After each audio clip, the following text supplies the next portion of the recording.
Hello. Hello, good people. Welcome again to Faithful Footsteps, where we are what? We are remaining faithful as we follow God's footsteps. Again, I am your good sis, Sharika.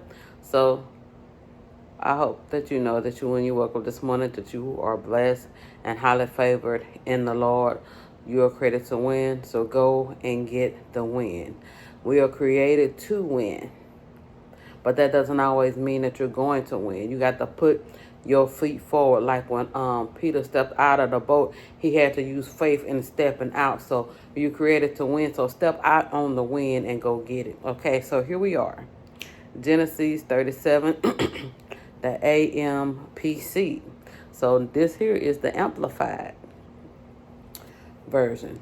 Okay, so Jacob dwelled or he lived in Canaan. And then it goes into the history of the descendants of Jacob.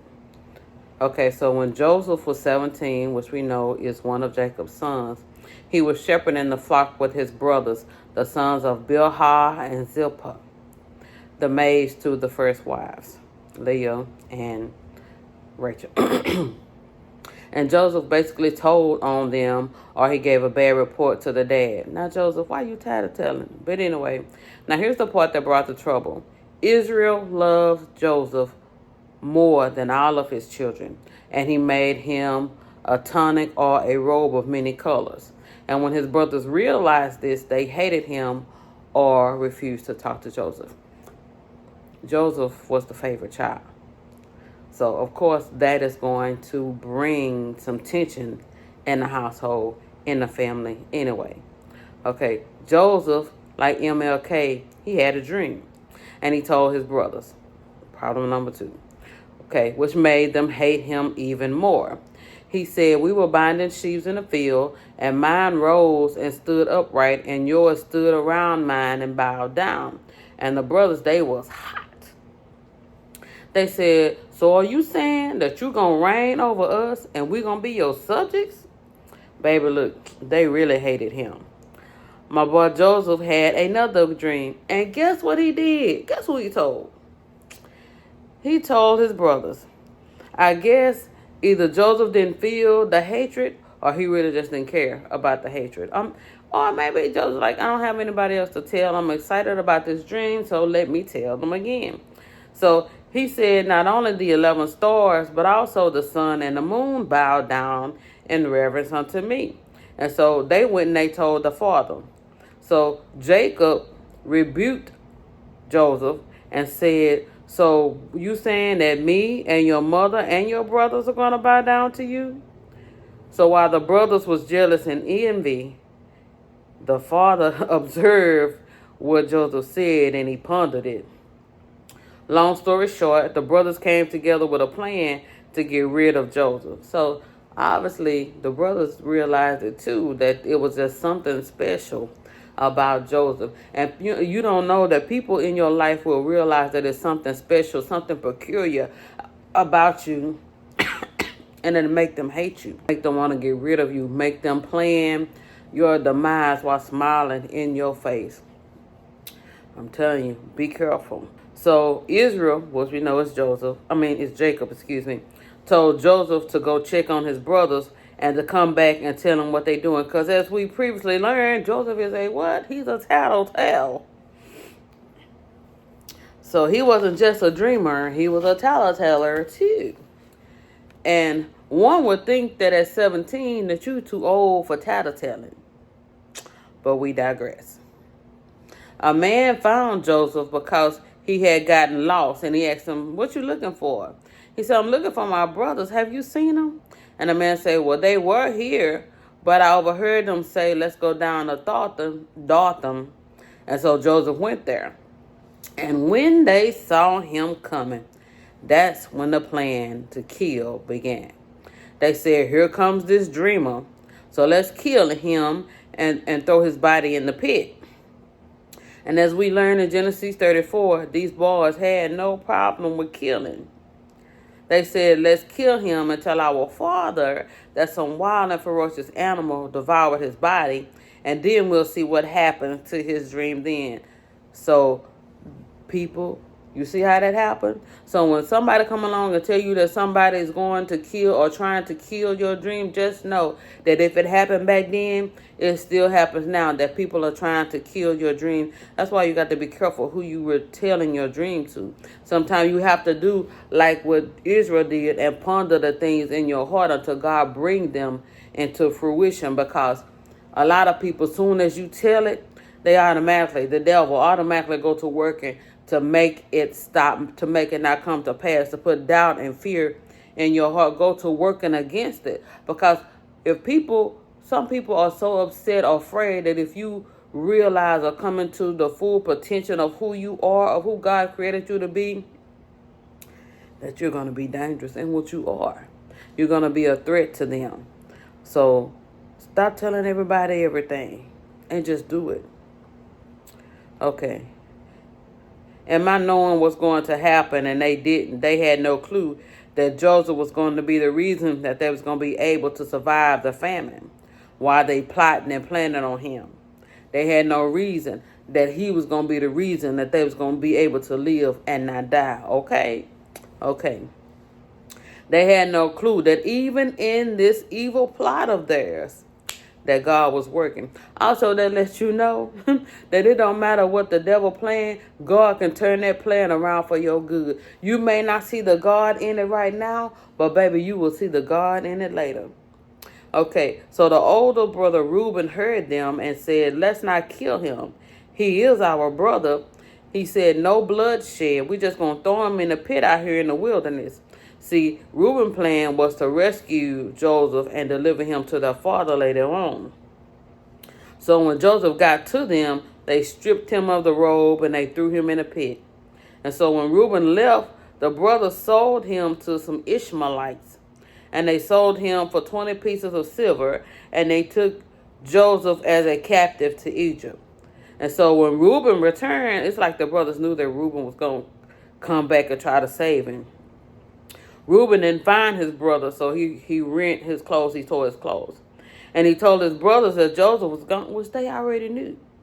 They just didn't tell you. They left you out of that particular part of the plan. So they must known, you being the older brother, that you was going to come back and try to save him. But they had a plan of their own that didn't include you. So they took Joseph's robe and they killed a goat. And they dipped that robe in that blood and they showed it to the father. Okay, then Jacob, who is Israel, he tore his clothes and he put on a sackcloth and he mourned for many days for his son. And so, his sons and daughters, they came together, they was trying to console him.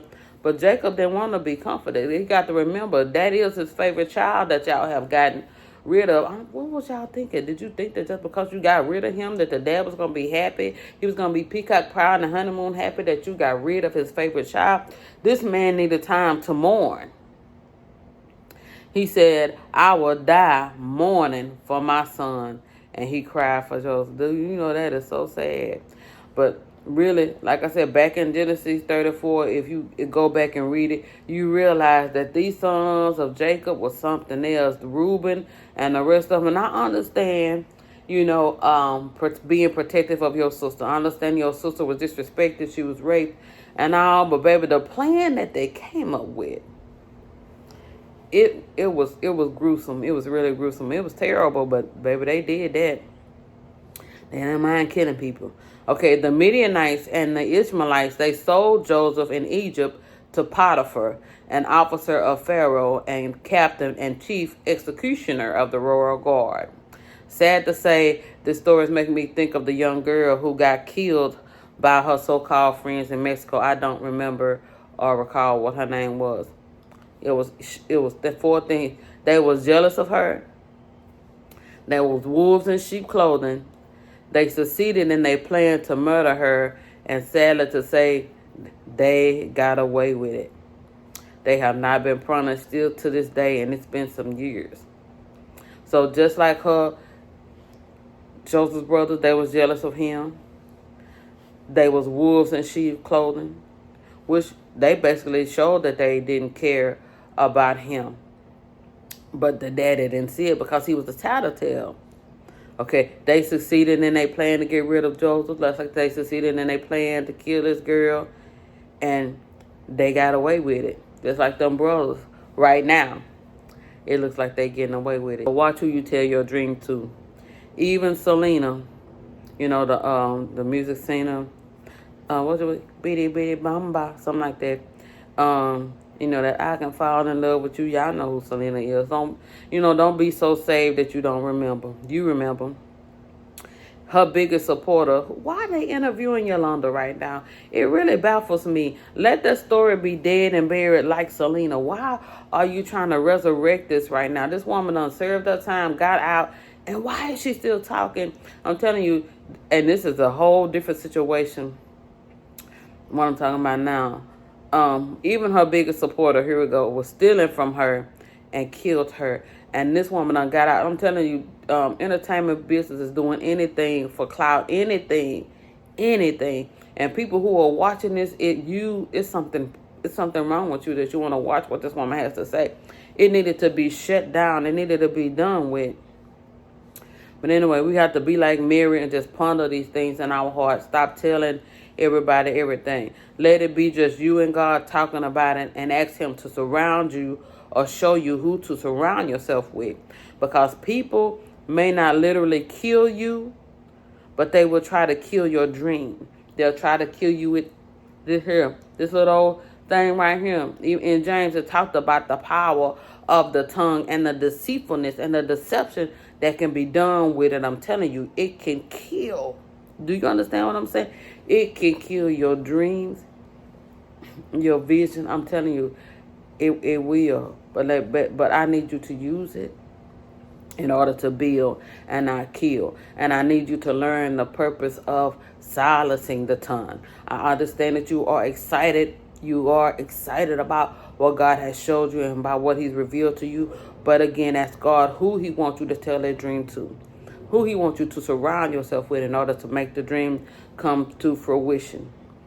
So be watchful, be prayerful, be mindful. Okay? And don't tell everybody everything. I'm going to say it again. Do not tell everybody everything. Seek ye first the kingdom of God. Go talk to God about it. Go in your room. If you got to tell somebody, go in the room, go in the bathroom. When I say, God, look here.